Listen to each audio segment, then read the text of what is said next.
দুটো থার্মোকলের কাপ ব্যবহার করে তুমি বানিয়ে ফেলতে পারো একটা সুন্দর খেলনা হেলিকপ্টার। সাথে লাগবে একটা ছুরি আর কিছু কালার টেপ।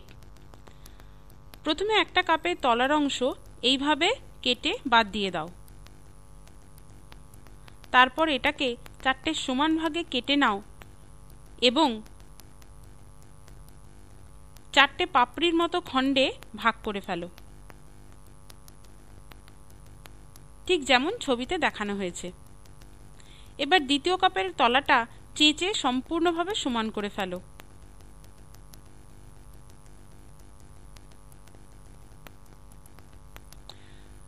দুই তরফেই আঠা লাগানো আছে এরকমের টেপ দিয়ে পাপড়িগুলো এই কাপের তলায় আটকে দাও।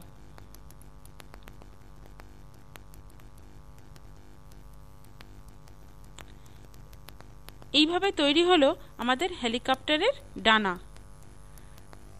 এবার ডানাগুলোর কোনা ধরে একটু একটু করে মুচড়ে দাও।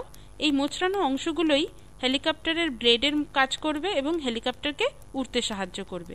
সব শেষে রঙিন টেপ দিয়ে হেলিকপ্টারটাকে সাজিয়ে ফেলো। এবার ওপর থেকে হেলিকপ্টারটাকে ছেড়ে দিলেই সেটা ঘুরতে ঘুরতে নিচে নামবে।